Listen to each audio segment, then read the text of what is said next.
All right, so when we're looking at putting together and building our lead list, obviously we can go to the county records, we can pull data from PropStream and different tools, but at the end of the day, the best list that you could ever build is a list that you build yourself. And the best way to do this is by driving for dollars.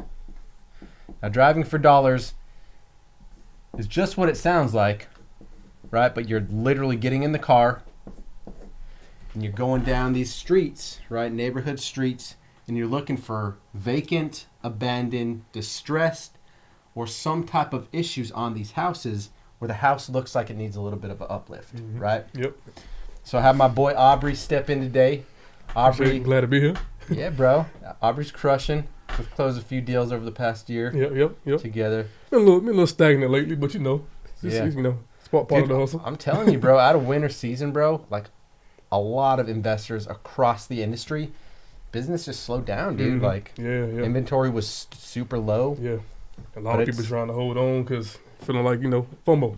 That's what it is. Missing out. Yeah. So, But, driving for dollars, man, tried and true method. You know what I'm saying? It's a little bit of sweat equity goes into it, but, hey, a lot of times when you're driving for dollars like that, you find properties that no one will really be able to find just by pulling a list. So, being a little more in the trenches, just a lot of times give you more opportunities to jump on something that someone else doesn't know about. Because, like, when you put in those lists, everyone can pull that same list. Yeah. And everyone's calling the same numbers. It's... I like it, man. I think that's the quickest way to get a deal, right? So if you're just starting out, I'm going to send our new members straight to the Driving for Dollars portal because, one, sweat equity, we want to get them out in the trenches where they can familiarize themselves with these neighborhoods. They know what you're looking for. Then look at distressed houses, right, and be able to pinpoint them and start building that internally, right? So we use a tool called DealMachine, right? It's probably the best app on the market. You create an account online where you have a lot of back-end access, but there's also an app, right, that you pull up on your phone. So we'll have a link inside of the training with this where you can access your free trial with DealMachine. Yeah. But really it's simple. You pop it up, get in your car, you're just driving in these neighborhoods. And the app, it tracks you, right? It's got a GPS built into it, and it's got property data that's aggregated into the tool where you can follow the app, and whenever you see one of these houses that stands out, ping, you drop a pin on it, right? And you're literally building your own list in-house. Yep. So you drive for a couple hours a day, right? You might pull out, let's say, 10 houses a day. And let's say you drove 3 days a week. At the end of that week, you're going to have 30 houses inside of your database, right? They're your own houses, and you know that based on the appearance from the street view, that these houses need some love. They need some work. And what does that tell you when you see a house that's a little bit, looks abandoned or looks run down? Usually no one's there. It's been empty, vacant for a long time. Not necessarily always the case, but usually, pretty much means that it's been sitting there, and you never know, they might be willing to sell it. Yeah. so that it's going to be your highest motivation, right? Yep. Yes, it takes a little more time to actually build the list, but you can really invest time in calling these people and sending mail pieces out and trying to contact them any way that you possibly can. And makes it a little more personal too. It does. So one thing we've been focusing on is trying to make it like I said, a more personal approach.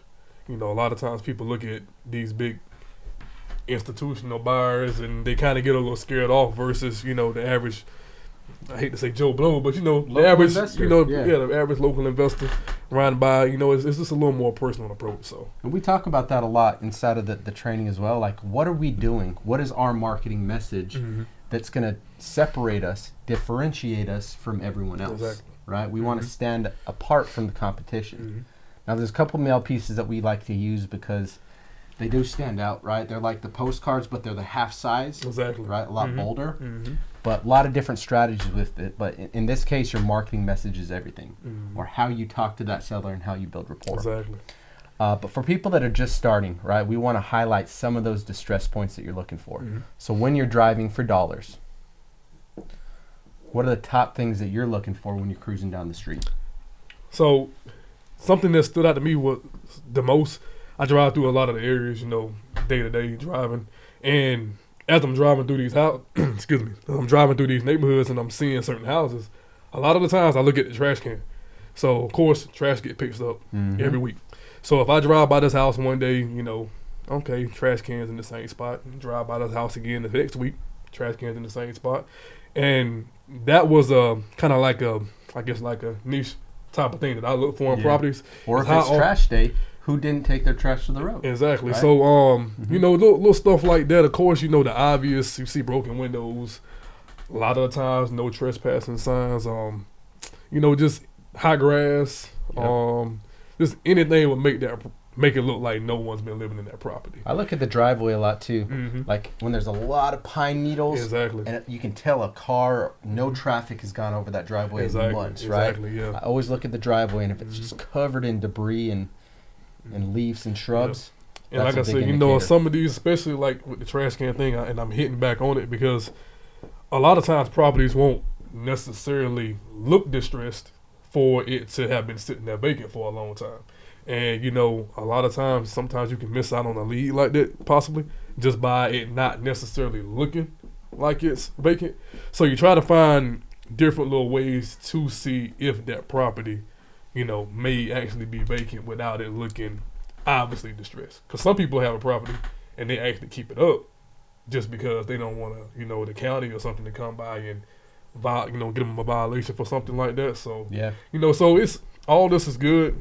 Just find ways to try, just see if that thing is actually sitting vacant. Yeah. Or even look at the electrical meter, and if you see little red tag, tag on the electrical meter, again, you got to be creeping real slow, right, to be able to look at it. But if it's a house that looks like it's kind of run down, see if that meter's got a tag. And I'm telling you something else that I do. If I ride by a house a while and I notice other houses around it always have cars in the yard, I'll actually knock on the door. Hey, sorry to bother you. Or, somebody might be outside. Just the other day, I was driving through a neighborhood, like being said, creeping through, and saw a guy standing out in his yard, and literally like right next door to him. I didn't see this house driving because I was looking at the other side. Came back out, saw a house right beside him. Like, hey man, you know anything about this house here? And he was like, yeah, someone actually is, has already bought it, looking to fix it up. And, we're just having a little conversation.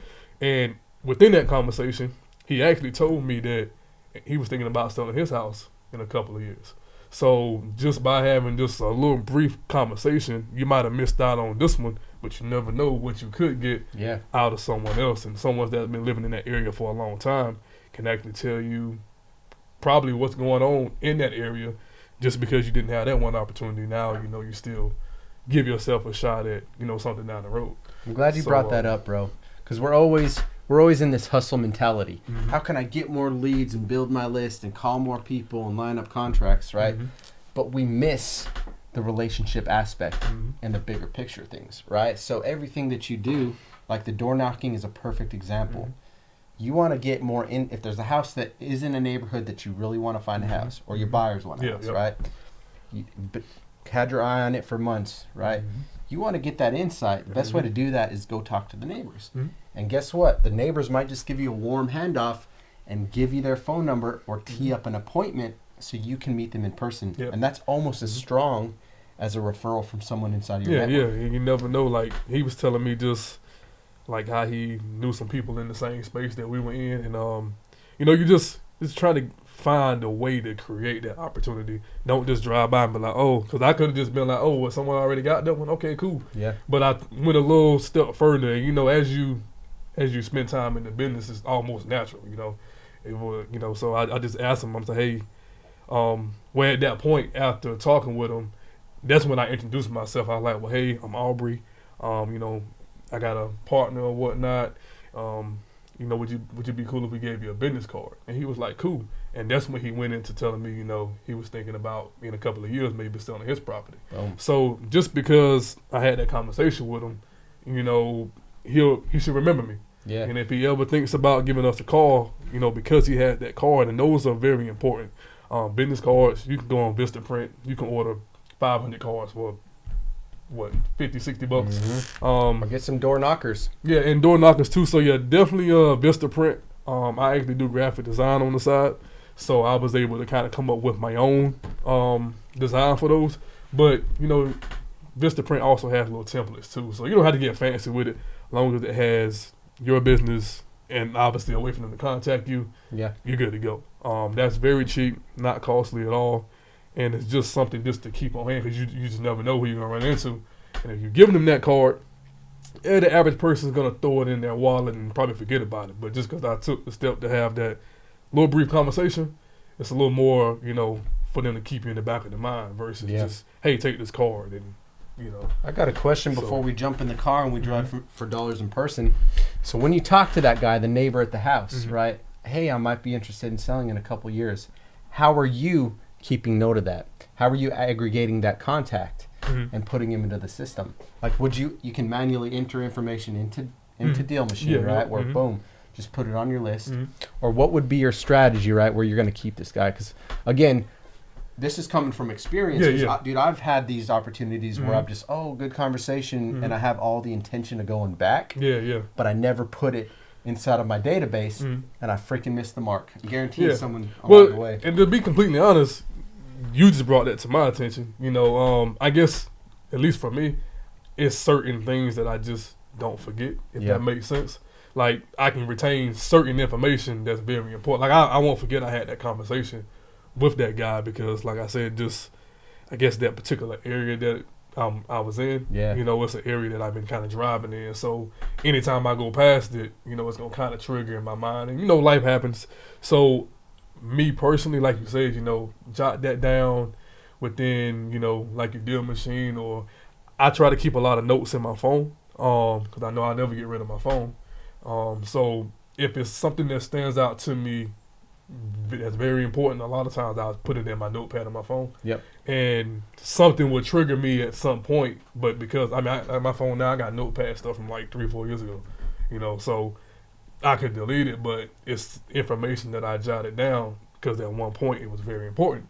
But I try to, so I would probably just jot it down in the notepad, or find you something that you can keep up, because that's still a lead, essentially. Even if it is further down the road. From experience, you got to build a database, right? Data is the new oil money, right? They say data is king, right? But it's how we take the data, which data is just simply information, right? Like, our eyes give us data on what we see, right? Or experiences, whatever. So what we do with the data inside of everyday life and inside of our business, and how we keep it and organize the data, I believe, is what sets super successful businesses apart from medium of the road, right? Systems, and that's the key, is we're trying to dial in and be more precise. Because all of us, dude, I got mad gaps in my business, right? But we're just trying to fill those little holes in the bucket, so when the water's going in there, it's not seeping right back out. Right? Let's go ahead and jump in the car, bro, and we'll go through some of these neighborhoods. Cool. You guys ready to roll? Yes, let's do this, JoJo. It's time.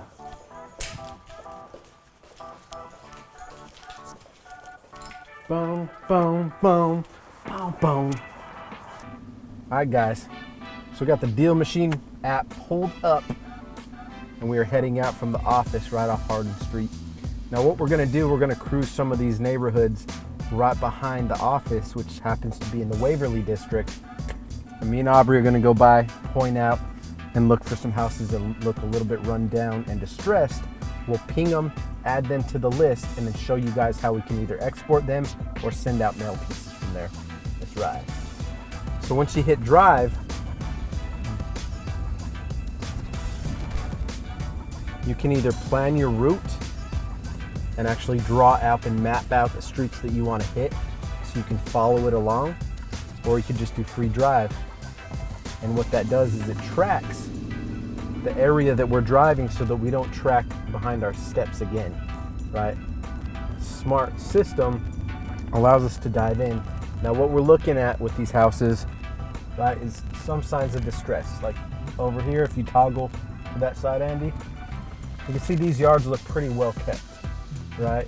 The grass is cut, the house doesn't look too beat up, paint looks semi-fresh, right? Nothing that looks too beat up with it. Let's loop her right. We'll get on the main street real quick, and then we'll turn around into the neighborhood. Well, yeah, it's really is pretty simple, and as you get a little bit of practice and reps in with it, you can start to really pinpoint houses like before you even roll up on them, right? You just have a healthy little 15, 20 mile an hour cruise in the neighborhood, right? So you're not creeping too slow, but you're cruising at a slow enough speed that you can really pay attention and see the houses that you can pinpoint and point out.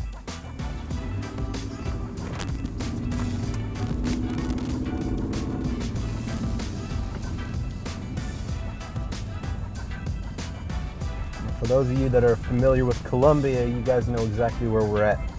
Right here in the heart of downtown, we got 5 Points to our left. Going up right on Hardin, and our office is right here on the corner, literally a block away from the tax office. Boom. There we go. That's home base. That's home base, folks. So we're literally just driving right behind the office in some of the neighborhoods here. This is the side of town. It's an older part of Columbia, but a lot of this side of town is really starting to turn around and revitalize. So it's a unique place inside of the city. And to our right, we got a house, older block house. Doesn't look too beat up. Looks like a small multifamily. Probably a landlord that makes some decent rent on that. We'll just go ahead and go straight across. So we're on Oak Street right here. To my left, coming up here with the steeple, is this church. Now, about 2 years ago, we actually bought a house from this church, Bishop's Memorial Church, man. So we're gonna loop a left on Oak, and that house right there on the corner, the new siding on it, we wholesaled that thing, I want to say in 2019. So this was a direct mail piece, right? This was actually a lead that we were driving for dollars with, and I sent a piece of mail, and Bishop called me. She's like, hey, we got your mail piece. We got this house that we're looking to turn. There we go, 1413. So that house right there, man. So we actually sold it to an out-of-state buyer. The gentleman's kid was at USC, so he was in college here. Look at this, right next to it. So next door to that, boom, guess what? That thing is beat up and distressed. Not sure how much you can see out of the camera, but if you really dial in, some of the soffits are falling apart. You got a posted no trespassing sign. The grass is overgrown.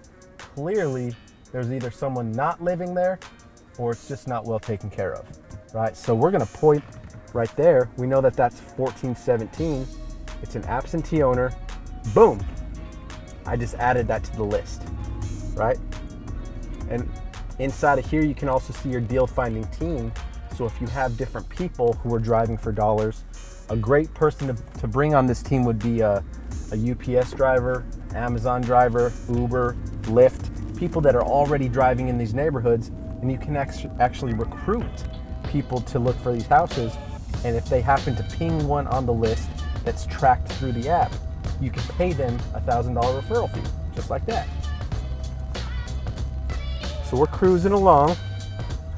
You can see up here, we got another house that looks pretty beat up to my left. Bars over the windows. We're gonna ping that. That thing needs some love.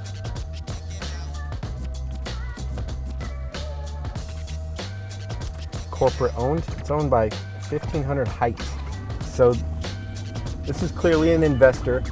Bought the house and they're holding that in its own LLC because they named the LLC of the same address of the street. A lot of investors will do that for asset protection. But that's two just in a couple street blocks that we picked up. One right next to a house that we wholesaled 2 years ago.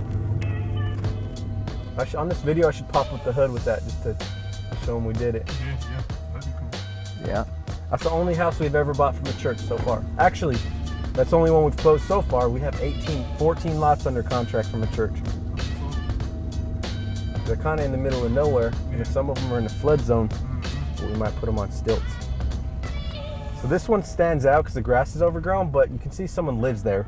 So it's not super distressed, right? We'll probably leave that one off the list. Let's go right.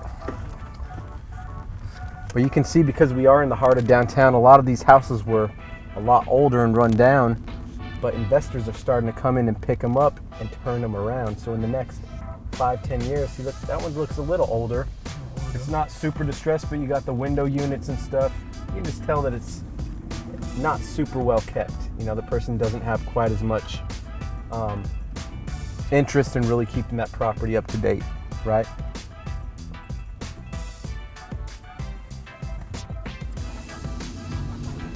Because it's summertime and not as many leaves on the road, right? There's some different factors that we're not leaning into. But you really are just looking for, hey, broken windows, the road, the driveway, does it have a clear entrance? Is there any type of movement or activity at all, right? We're always just looking for that little distress point. But that's pretty simple. There's really no need for us to go in a super big loop, but you can see we're tracked on the app and it's traced the streets that we've drove on so far, right? So if we wanted to just, we know we missed Little Lady Street right here. We know we missed this little pocket of Waverly, right? But we can literally just block it off in street blocks, be very strategic with it, and before you know it, dial in, you can hit and tackle the entire city and beyond, right? So a lot of the big producing teams, they do this at a high level and they recruit other people. And you can see all these little points, all these little pin drops are all leads, all houses that we've actually added to the DealMachine app before, right? We pinged all these houses in these neighborhoods.